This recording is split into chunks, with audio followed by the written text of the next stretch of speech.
is this going to work? Wait a second. Wait a second. Something's happening. Oh, snap. I think we're finally live, guys. What's up? What is up? Can I tell you something? Okay, I don't normally just go live to YouTube. I'm hoping this works. I have no idea. I'm going to look at your chat over here. I normally go live to like Facebook, and then sometimes I go live to Facebook and YouTube. But this time I'm going live just to YouTube, and I was going to try streaming in 4K because I wanted to show you the zit on my nose, which I'll talk about. But the first attempt was in 1080 and had no sound. And I'm going through a Chrome browser, and it took me forever to get it to work. Now people are saying it works. What's up, Jeff Lum from Vegas? Ashley Stewart. Thanks for being so patient, you guys. I could see you guys sitting there waiting in the waiting room. And, oh my God. Anyways, I wanted to stream in a higher resolution because I needed you to see this. You see this little, not the nose. The nose can be seen in a single pixel on a light bright. It's that big. It's the Zoroastrian nose. It's the zit on my nose. What did it come from? I'll tell you. My mask. I'm 47, dude. Why the hell am I still getting zits? It's the mask, which means I've taken a hit for the team. Which brings me to the point of that, which is masks have some very subtle downsides. One of them is you can't necessarily read facial expressions, get emotional and social cues. If you're hard of hearing, you can't read lips. It is an imposition on people to put a mask on. But it's a relatively small cost. In fact, it's a tiny, infinitesimally small cost if they work at all. And that is the subject of debate in internet circles. Less debated among scientists, although there's still debate there. And the main thing is, Liz, this is what I think. I don't think they work great in public except to lower viral load, inoculum, the amount of virus you're getting, which means if you get sick, you'll be less sick. There was recently just a look at grocery store workers. About, 20% of them tested positive for COVID and had 80% of them had no symptoms. Well, what do they have going on? They're constantly interacting with customers. The ones that were most customer facing were more likely to test positive, and they wear masks. So even though they're testing positive, they're not getting that sick. And this has been kind of borne out through a few repeated things. Now, this is correlation, not causation. So we don't know that it's the masks that are doing this, but it is interesting. All right, let's take some questions now that I don't have either my resolution or anything that I wanted to do. So let's just go full on question time. Blame it on the Rona, says Denise. Vader has no zits. Vader's right over there. We may bring him on in a bit, all right, if you guys are nice. Jack Sparrow's here. I got a bunch of supporters on the thread here. Erica.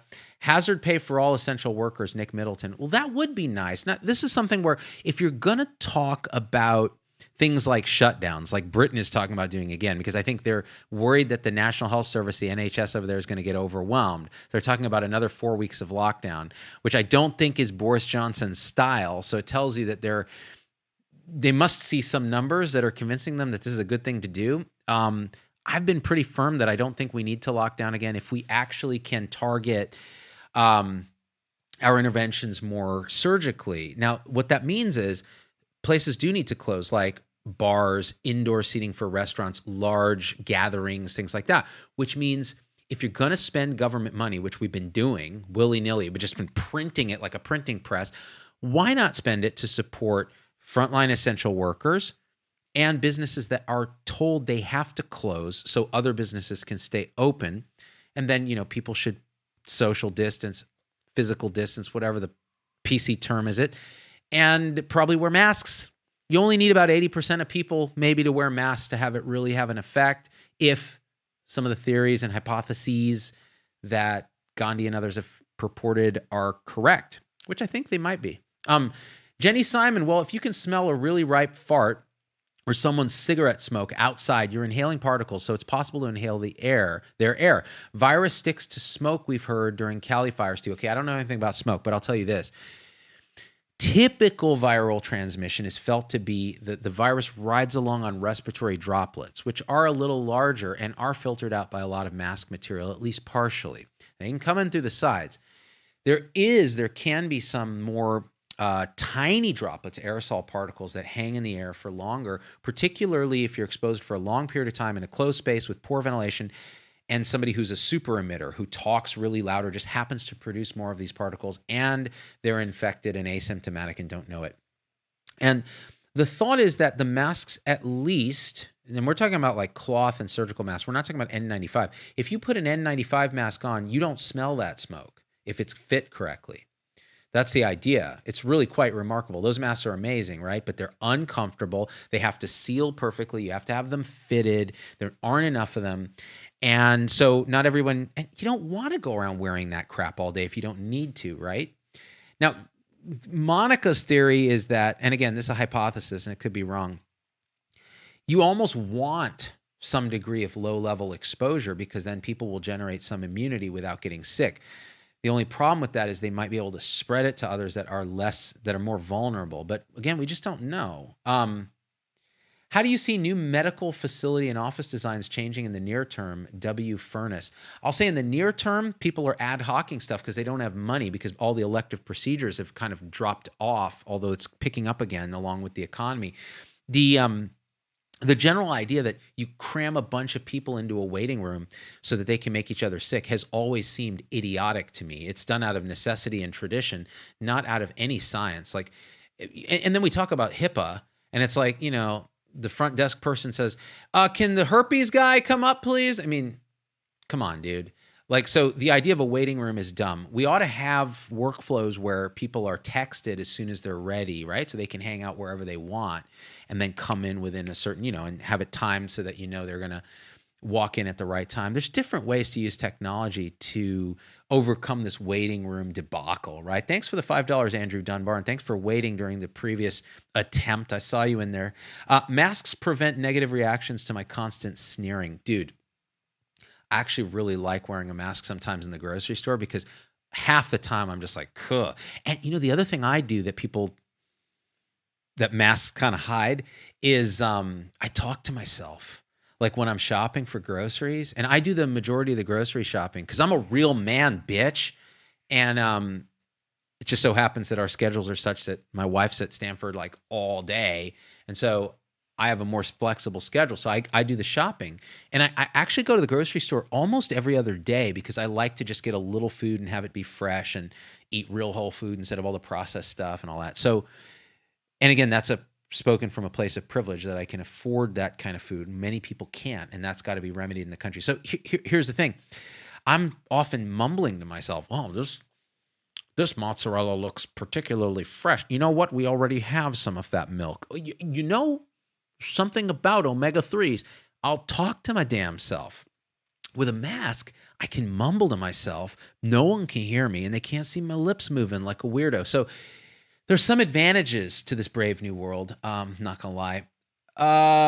Ashley Stewart says, I'm so happy to hear that I'm not the only person who talks to myself. Miss Goody Two Shoes gave me $3. Thank you. Do flu shots help at all? George Shepard. What a wonderful question, Jorge. So here's the deal. I'm glad you brought that up because this is something that I wanted to do a special show on. All right. Flu shots help with flu. Even when they're not perfectly effective, they help with flu. Now, there's some debate right now. Do they actually help with COVID? Now, why would that be? You're immunizing against a totally different virus. Well, the thought is that by provoking the immune system with a viral antigen at a decent load, like a flu vaccine, you're actually jazzing up aspects of the immune system that aren't necessarily specific to that virus. So we're talking about whether it's T cell activation, whether it's cytokines and other sort of secondary effects, other aspects of immune system that aren't just antibody production. Could it be that that's true? And there's some correlation data that says, you know, adults who just got MMR recently or one of these other vaccinations, polio, seem to get COVID less. Now, the problem with this data set is the dreaded correlation causation. So is it just that people who get flu shots are more health conscious, tend to be more careful or more cautious, maybe wear more masks, maybe, you know, or have a different age demographic? We don't know, right? So you have to look at all those and correct for them, which is always hard. Anytime they say, we adjusted for X, Y, and Z, it means that there's probably some error in that because it's not perfect to do that. You're doing some statistical magic and it's never perfect. So that's why it's very important to do a randomized controlled trial. The problem is randomized control trial on forward-going vaccines that we already know kind of work from our other data, it's not ethical because you can't assign people to a placebo. That's the challenge. That's why when FDA gave emergency approval for whatever, right, remdesivir, what it means is it's now the standard of care, which means you cannot compare it to placebo anymore. Other things have to be compared to it, and it makes it really complicated to do trials. Because how are you not going to give someone remdesivir when the FDA approved it? It's FDA approved for COVID. Well, even though it doesn't do shit, now you have to give it. That's the problem. And I'm not saying it doesn't do anything. It's just there's conflicting data, randomized control trial data, which is concerning. Let's see. Let's go back a little and grab some comments here. Denise, who's a supporter on YouTube, says, we would just love being paid if we get sick with anything respiratory. Force me into mandatory 2-week off non-paid, but use personal PTO. And honestly, it's bottomed out from covering coworkers with burnout. Yeah, we don't look in this country. We've never really handled PTO and those kind of things the way other people do.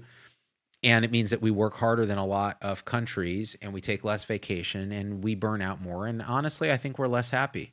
So that may be there's always this question. And this is where libertarians come in conflict with Republicans, come in conflict with Democrats. It's a moral matrix thing. What kind of society do we want? I don't want to hear any of this garbage about human rights and medical right and healthcare is a right and this is a right and that's a right. And just shut up with that. Because when you start talking about rights, you're talking about, okay, I have a right to something, but someone has to provide that to me. It's not like the right to free speech where I don't necessarily have to provide it. I just don't have to prevent it, right? As a government or as a company or whatever. But when you talk about something like healthcare or welfare or paid time off, those kind of things, when you talk about rights, that becomes muddy, right? Because you're saying the employer now has to give you this right. It becomes tricky. So how about this? How about we ask this question? What kind of society do we want to live in? And what sacrifices and benefits are we willing to trade off to have that society? That's the ultimate question when you get in these political debates. Everybody's coming from a place of trying to do the right thing. They just have different moral values of what's important to them. So PTO is a good example, or say maternity, paternity leave, right? Well, the Europeans have decided as a society they want to value that, so they're going to pay for that. They're going to pay for it through higher taxes. They're going to pay for it through other issues in the economy that ripple out when employers have to give that much time off, right? In the United States, we've decided, no, we don't. It's not something we care about. You get a couple weeks or whatever it is, depending, and get back to work because bust your butt, climb the social ladder, whatever it is. So it's a value question, and it's worth debating. But it's worth debating based on understanding that these are differential values. Then you can look at data and go, okay, so let's see. If we actually give PTO, what happens to the economy? What happens to people's well-being? What happens to health? What happens to education? So we can try to measure those things, and then you science the crap out of what was a purely moral or ethical or social question. You now have a scientific data set to rely on. That's enlightenment thinking, folks. So Z, you're saying we do not care about each other. Asma Mubashar. Well, no, that's not what I'm saying. I'm saying ask yourself what kind of society you want to live in. Do you want a society with broadening circles of compassion, or do you want a society where it's every man for himself and it's a pure, meritocracy? And then you can argue about, well, is such a thing exist when you're born with money or you're born with whatever privileges that you have? And those are questions worth asking, but ask civilly and assume good intent on the people that you're arguing with instead of all this woke culture and garbage cancel culture. Jesus, man. Someone was, there are a bunch of people, kids really, on Twitter trying to hassle me about previous shows I've done. Like I had Jay Bhattacharya on, and they're like, you're giving false equivalence to bad ideas. Jay Bhattacharya is the one who's talking about hey, maybe we need a more targeted approach to the pandemic. And of course, he's associated with Scott Atlas, who's drawing a lot of fire because he's got the president's ear, and the president ain't listening to Fauci and Birx and these guys. And so it's become politicized. And the fact that Atlas isn't a epidemiologist or an infectious disease doc, but is a neuroradiologist, real smart guy out of Stanford. I mean, we all know him. But the thing is, this has become so politicized. So I do an interview with Jay, and suddenly I'm a bad guy for even giving the guy a platform, even though if you watch that interview, he's the most reasonable individual in the world, and he spells out his arguments in a very civil and discourse-like way, which is what we want. But that's enough to get ding-dongs on Twitter, who, by the way, are children. These are like medical students and like woke culture activists. And, you know, if you look at what they're doing, oh, I didn't like his video on abortion. Oh, you mean the video on abortion where I said that we shouldn't, you know, a bunch of old guys in Alabama shouldn't legislate abortion, but here was my experience with being compelled to witness late second trimester abortions when I was a medical student at UCSF, and just telling that story was enough to get me canceled. Like, that is not how you advance a discussion. It's also not how you appreciate why there's resistance to an idea. If you don't appreciate what's going on in the opposite school of thought, you'll never win the debate, especially if you vilify them as some kind of animals or anti-woman or whatever. That's a problem, you know? And that video came from a pro-choice thing, but it doesn't even matter to these people, because if you say one word out of the dogma that's not in their dogma, cancellation time.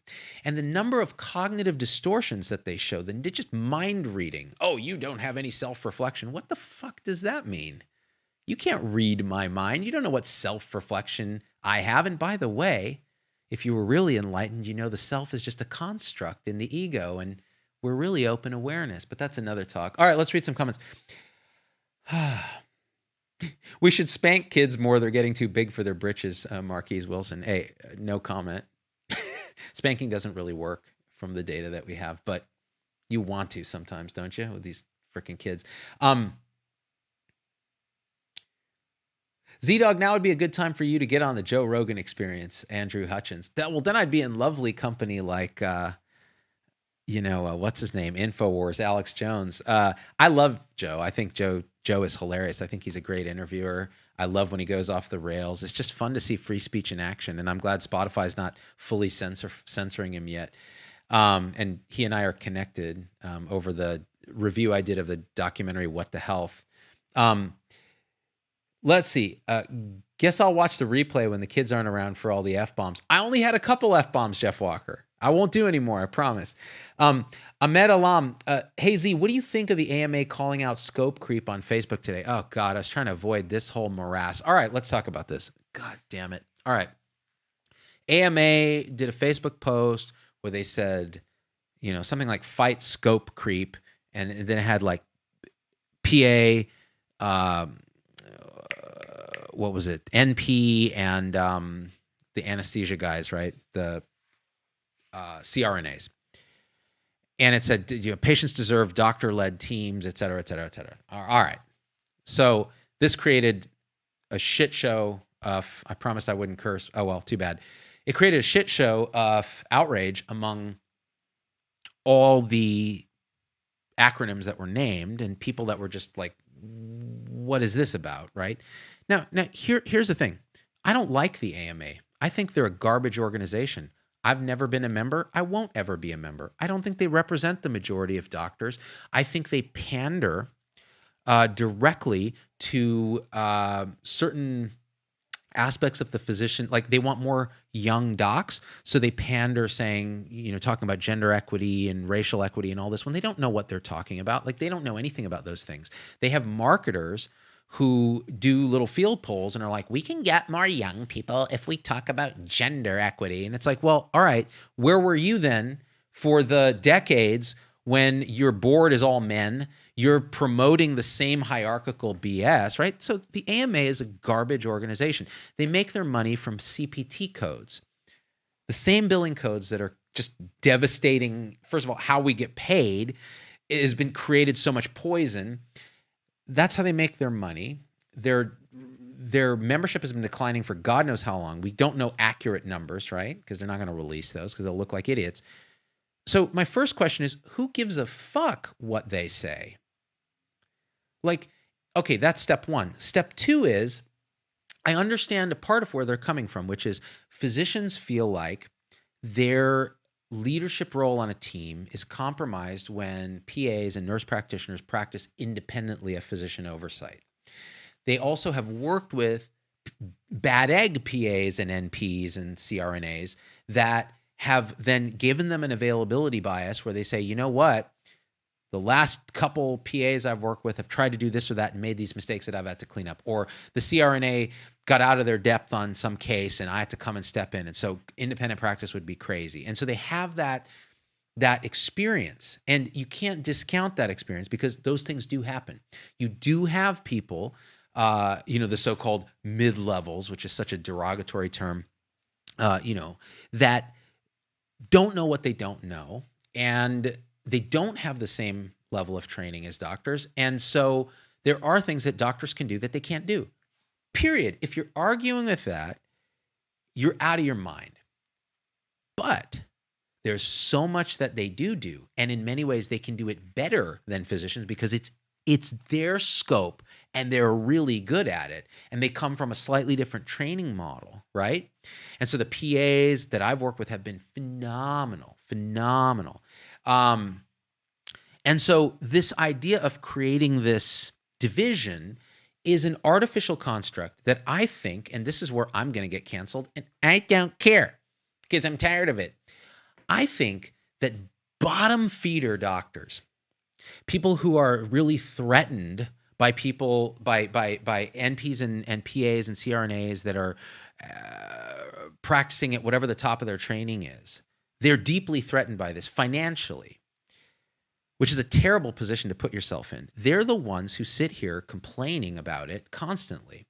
And then they'll say things like, well, ZDogg doesn't support physicians. Yeah, I support physicians practicing at the top of their training. You know, I understand, like if you're a family doc and you want to see a broad variety of things, then a nurse practitioner, a family nurse practitioner, could be competing with you for that patient base. It's true, especially if they're not honest. Hey, like they're a doctorate of family nurse practitioner or whatever, and they're calling themselves doctor. Well, doctors get really pissed because they're like, well, we did 4 years of medical school and 10,000 plus hours of training and mastery to call ourselves that. So it's confusing to patients. So you can understand some of that. But honestly, the people who raise the biggest stink about it, it's like, really, you don't have better shit to worry about? Like the end of our profession in general from administrators and all that. And they'll say, well, the administrators are the ones hiring these other people to save money. It's okay, fine. Why don't you fight your battles and say, hey, then I'm not working with them.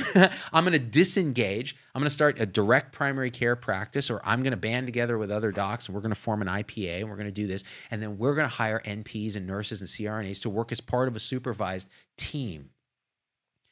But no, instead, we lash out through our bullshit organizations that mean nothing, nobody cares about.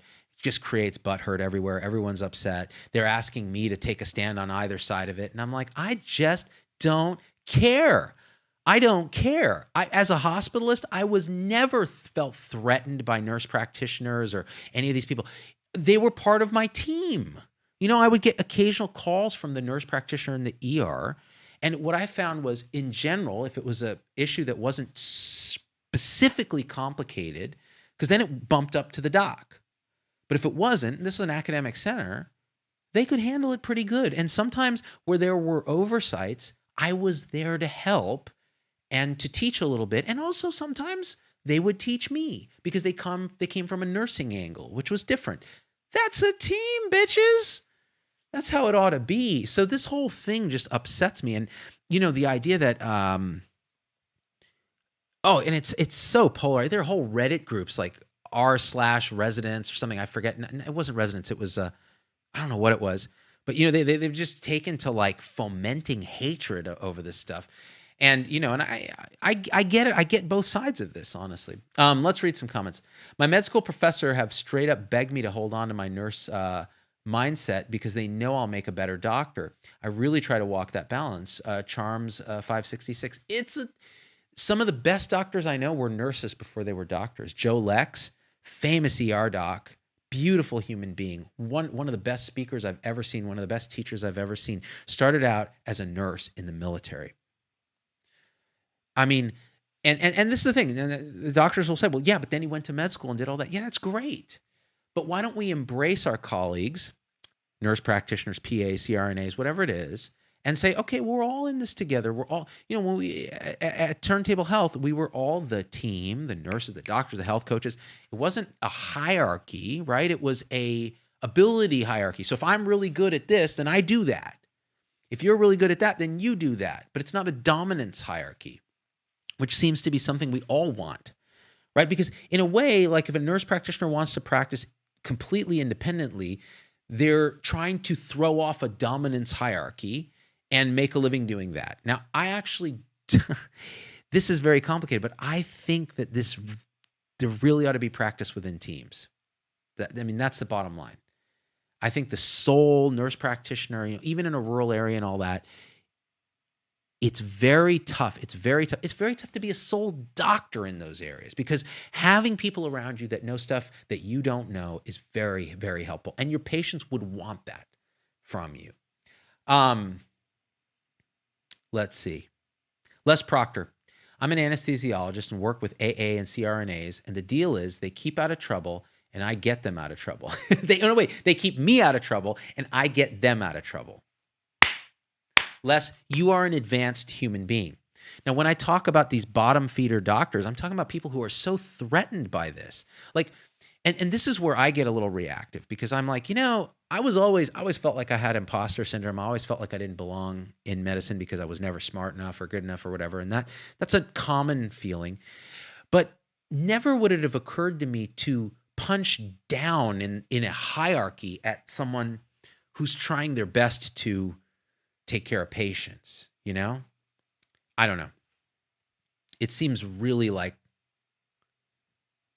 not, it'd be like me having this big platform, sitting here just making fun of patients. Like if I just sat and made fun of patients all day.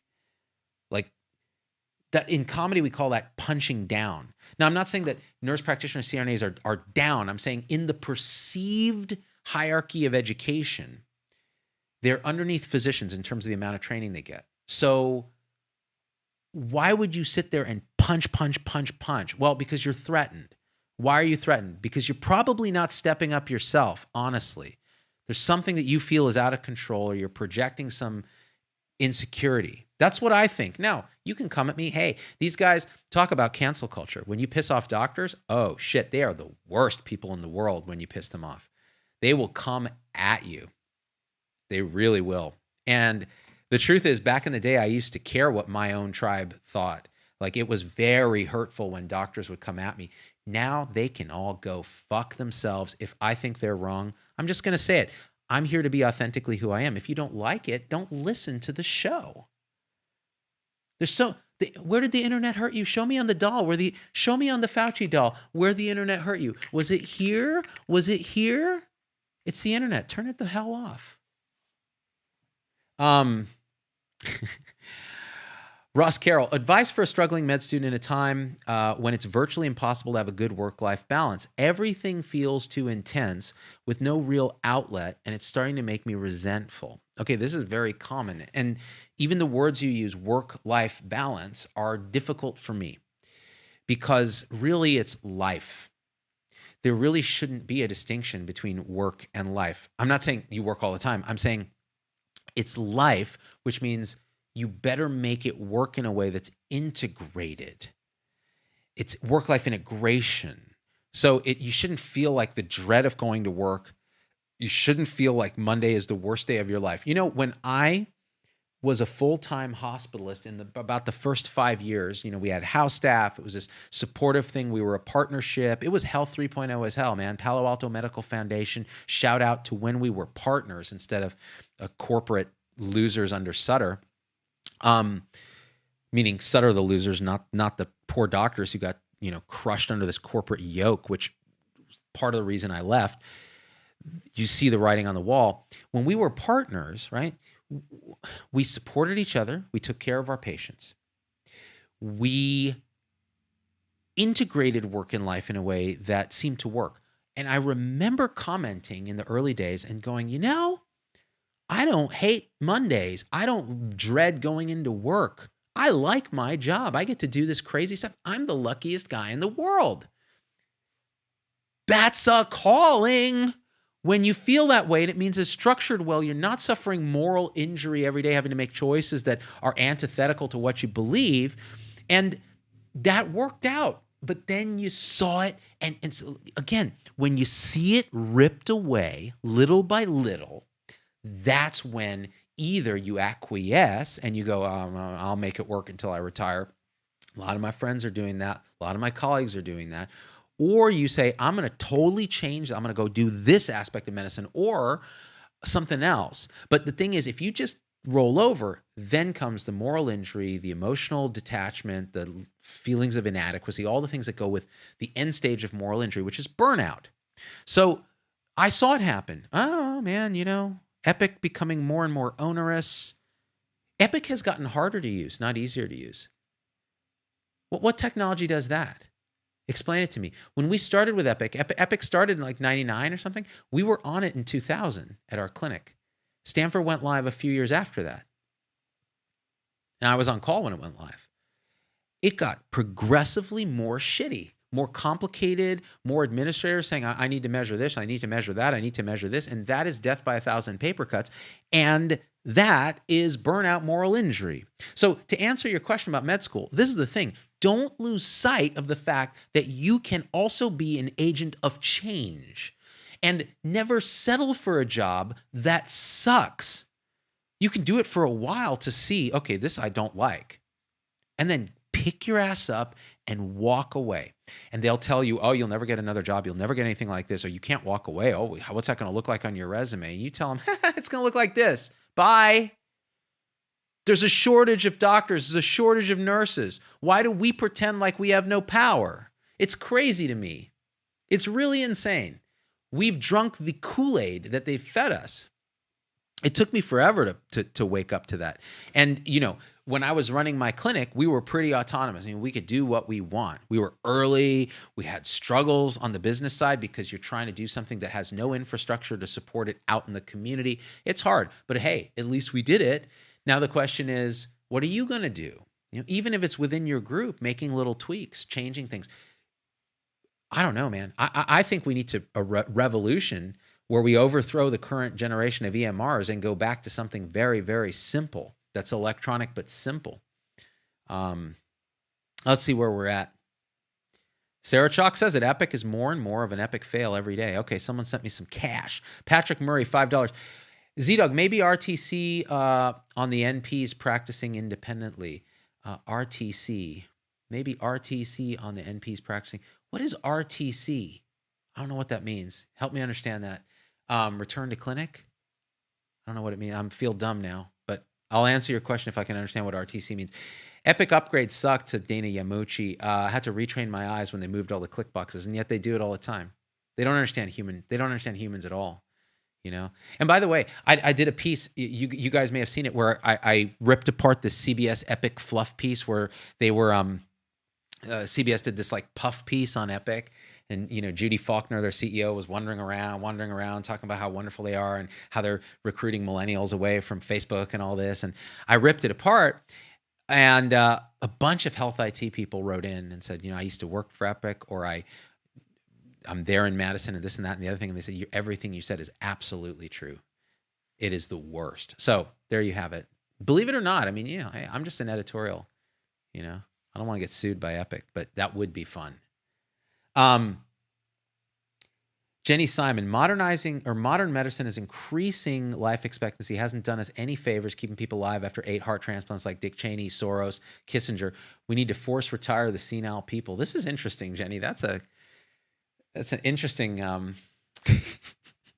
many would say not a very compassionate algorithm, but I'm glad you brought it up because these are the questions we need to ask. You have limited resources and unlimited amounts of suffering that you can induce. So should we be having more end-of-life discussions? Should we be paying for end-of-life? We do a little bit, not enough. Should everybody be having these talks and saying, what do I want? What do I want if things hit the fan. Who's my surrogate decision maker? These very important questions. We don't have them because we're scared of death. Fundamentally, we're so, this is what kills me. And Monica Gandhi brought this up at the end of her second interview with me. Her husband, was a cardiologist, died right before the pandemic of cancer. She had to be with him. She has 2 young children that are my kids' age. And she's like, what I've learned is people are so afraid of death, they won't live their lives. I know death happens. I've experienced it. My children have experienced it, right? I have my own beliefs and spirituality that keeps me grounded. But I'll say this, people are so afraid of death that they're destroying life. And this is a fundamental truth, that we're afraid of something that may... Look, whatever you believe about the nature of life, consciousness, afterlife, any reincarnation, doesn't matter. We live in fear of death, and it's a conditioned evolutionary fear that's fed by our culture. We need to live longer. We need to anti-aging. This stuff makes me want to puke. I don't care. I've looked older than my stated age all my life. I don't care because I'm not afraid of death. And it took me a long time to come to this. And it comes from introspection and meditation, realizing, you know what?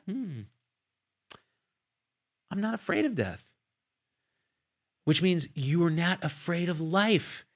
Embrace the present moment as it is. Understand that what's given is what's given. You can change things, but accept what's given and stop resisting every single thing. Dick Cheney with an LVAD is resisting. He's more machine than man.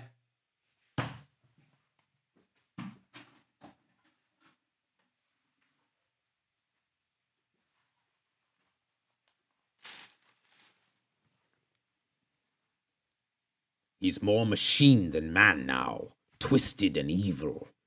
Dick Cheney, I'm looking at you. I'm very jealous of your LVAD.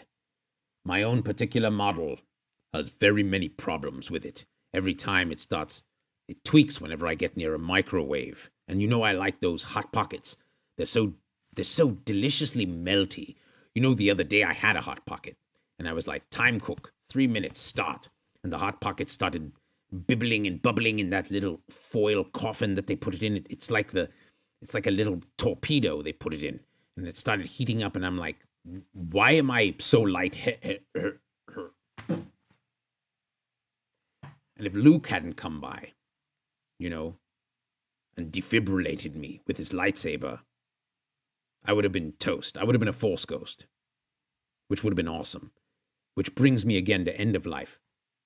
Sometimes being a Force ghost is better than struggling as a Gomer for the rest of your 90s, right? And I don't use that word lightly. It was invented by a friend of mine, Sam Shem, in House of God.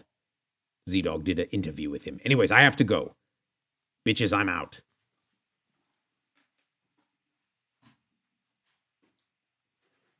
That guy's a trip, man.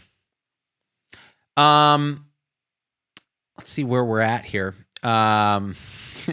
Gomer, Valentine Lisser. Gomers be like, guy that comments.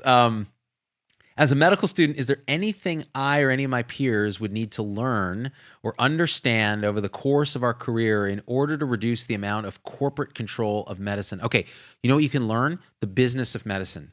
Understand how things are paid for. Understand how we ration care. Understand who benefits from different aspects of care. When you're talking about a bunch of spine surgeries, right? They generate a lot of money, say, for a hospital. Elective procedures. We know this because when the pandemic struck and everything shut down, these hospitals nearly lost their shirts, and they're furloughing people because they make their money through elective procedures. Once you understand how the money flows, how patients get surprise bills for tens of thousands of dollars, and they're bankrupted, people who are vulnerable, talk about what kind of society do you want to live in? Do you want to live in a society where these rich fucks get richer by being parasitic middlemen in a process that doesn't really require them? Or do we want to live in a society where our patients don't get surprise bills that bankrupt them? So that's the question. And the answer to that isn't necessarily single payer and socialized medicine. It's get the shitty waste out of medicine, pay for prevention and actual health care instead of sick care, figure out a way to pay for things when people do get sick with catastrophic insurance, and prevent the rest of the stuff by investing in primary care, prevention, nutrition, meditation, stress reduction, mental health, the social determinants of health that are killing people. I mean, that's really it. Hey, welcome to the SuperPac, JF. Joined as a member. I love it when I see that happen because it means we got more supporters that keep us independent and keep the content,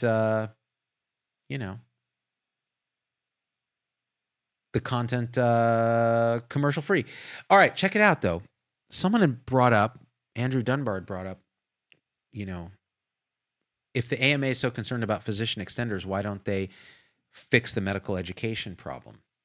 And here's the dirty truth. AMA and the physician establishment has always kept a squeeze on the supply of physicians historically. This has been something that goes back in time. And there's a historian, I forget her name, who writes about this, because that makes sure that incomes stay high. In the US, we have fewer physicians per capita than in Europe. And in Europe, the pay for physicians is quite a bit less because there are more physicians per capita. So here people complain that they're so busy and they're burned out and all that, but they're making money. And partially it's because our organizations have pushed that. And I think that's some of the resistance to independent nurse practitioner, CRNA, and all of that as well as legitimate concerns about patient safety, which I think are real. Now, the thing is, you can study this. I don't think great studies have been done yet, but you can study this, and we should. Maybe we're wrong. Maybe what patients really need is just to be in the presence of someone who cares, and all the other bells and whistles haven't done much. There's some argument that our increase in lifespan has very little to do with modern medicine, maybe 10%, and much more to do with sanitation, vaccinations, nutrition, and improvements in wealth. So economic improvements. You tell me what you think.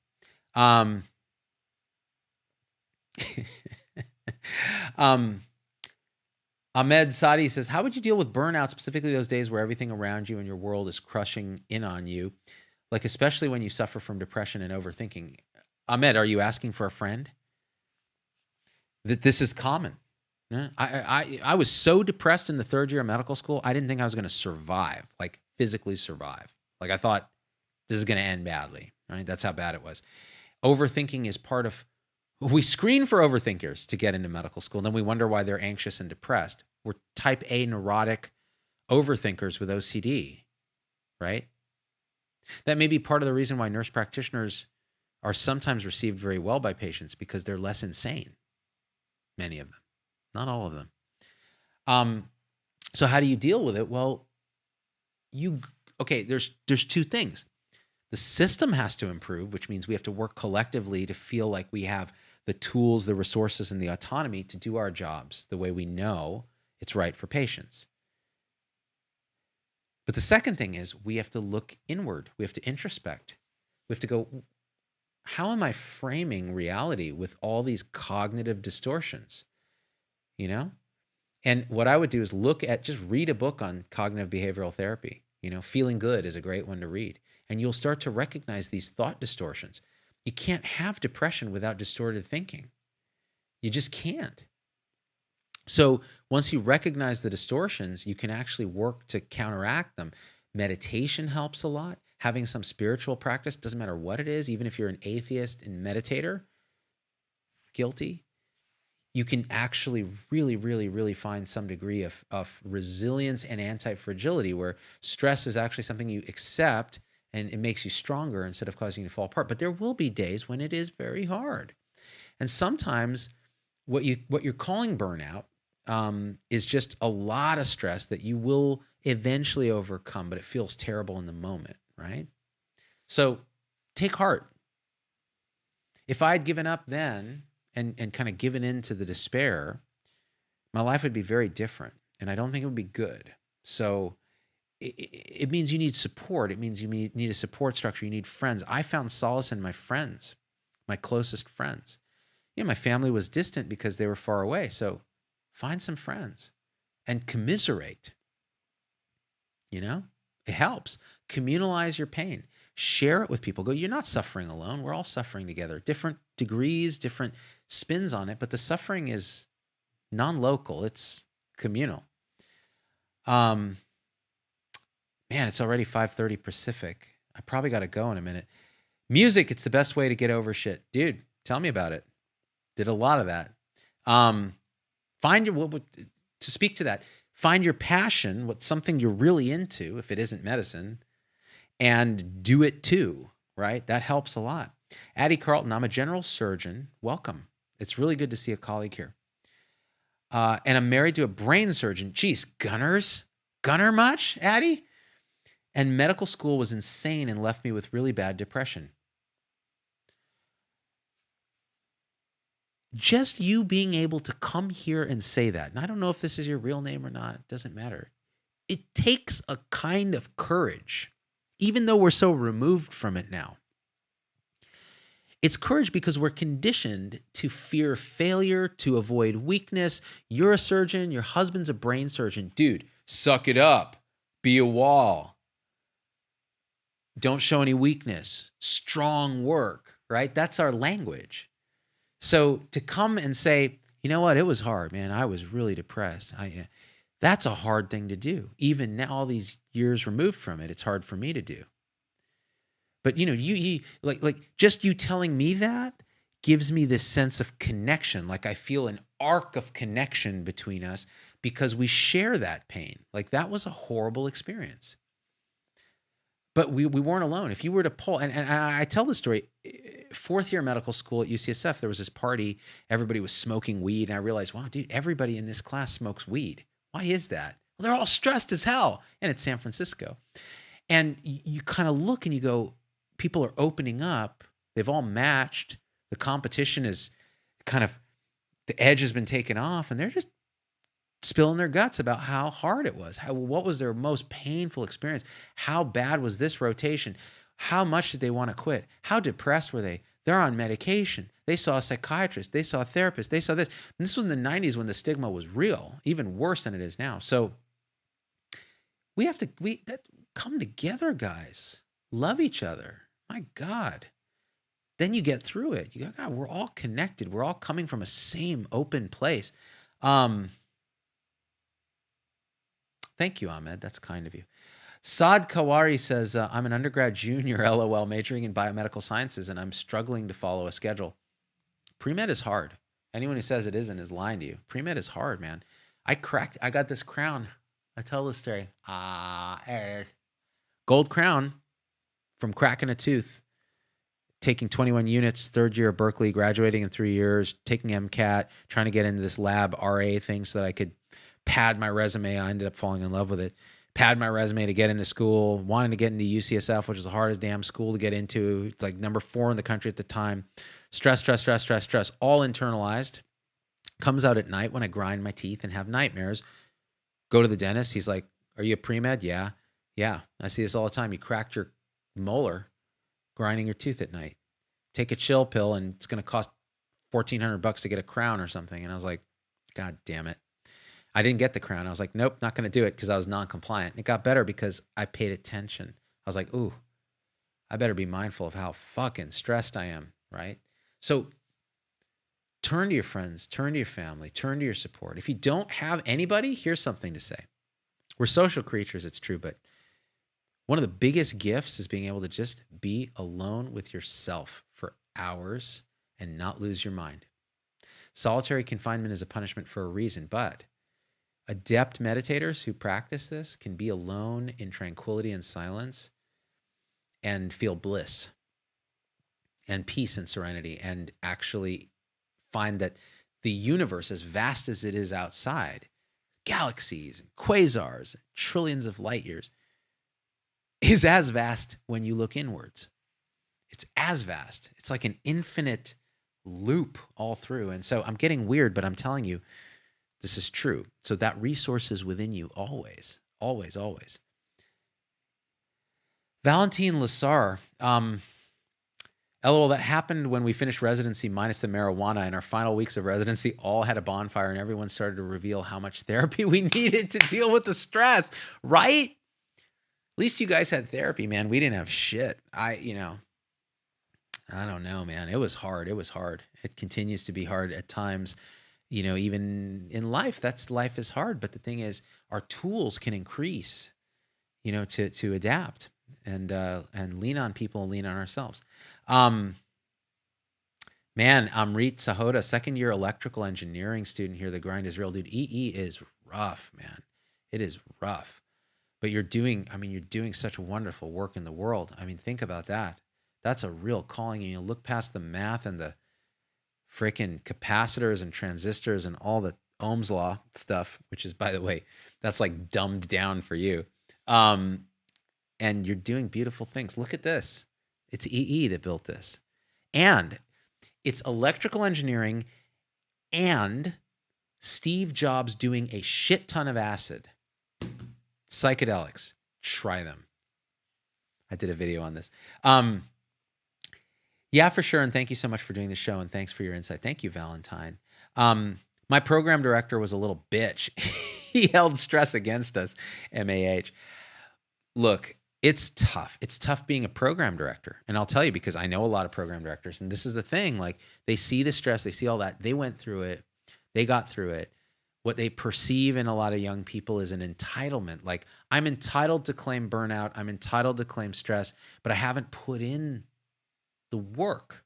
I'm not saying this is what's going on with you, but I haven't actually earned that entitlement because I've given up before I ever actually put in all that work. And there are a lot of people we see that are very irresponsible, that use burnout as a kind of a shield against actually really having to exert themselves. And I think it's a lazy way out. So you have to be careful about that. So you take that off the table. Well, then he is just being a little bitch. Because, come on, dude, we should have support from our leadership. Breathing exercises help me relax. Guy that comments. Breathing exercises, when you learn them, can be powerful because they trigger that parasympathetic response. It's a real physiologic response. There's nothing woo-woo about it, and it works, especially when you're panicking. Alcohol, technically a solution, right, George Shepard? Technically. In the end, it always makes things worse. That's what I found that firsthand. I was drinking quite a bit of wine in residency on my days off and stuff and at night, and I found I was more anxious. I had rebound anxiety. I was muddy in my thinking. It's not an answer, we turn to these crutches and they're very seductive, and a lot of fun, especially in social situations, a lot of fun. So you want to have fun in life, but you want to have a balance, and you can really go off the rails pretty easily. Matt Carnes, TM or mindfulness meditation? I'm a mindfulness fan. Whatever works for you, man. TM, it's cool and the mantras are cool, but the problem is it's a dualistic kind of meditation sometimes, and I'll do another show on that. But hey, whatever works for you, I encourage it. Z-Dog told me eat the shroom, Aram Aslam. I did, but I said do it with a guide, and do a heroic dose with a guide. Nick Watson, I support micro and molecular bioscientists, and it's clear it takes major focus and brain power. Yeah, and they're a different group. Just like neurosurgeons are different. They're maybe a little bit on the spectrum. The things that some people need for support, they don't need, but they need different types of support, right? And just because you think, oh my God, these are superheroes and all that, they're not, they suffer. So you have to listen. All right. I do got to go. I love you guys. This was a lot of fun for me. I don't normally do YouTube because usually the numbers are so low, but you guys were up at like 350 people like most of the time, which is great. It makes it worth me spending time connecting directly live with this audience, as opposed to doing Facebook or something. So this is great. I'd love to grow YouTube because I think it's just a better platform for serious stuff. Serious video and serious discussions. Facebook is great because it's a social lubricant, but it falls prey to all that social dilemma stuff where the algorithms reward divisiveness and that kind of thing. And I don't love that. But this is great. So do me a favor, and if you want to support our show, become a supporter on YouTube or Facebook, or you can just share the video and subscribe if you haven't subscribed, and tell other people to subscribe. It really helps us a lot. All right. I got to go home because me and Fauci have a date tonight. We're going to have a little home-cooked meal and hang out with family. We're watching The Dragon Prince binge watching it with the kids on Netflix. Great show. Has a lot of really adult themes, which I like. And it's got decent animation. So I love you guys. Until next time, we are out. Peace.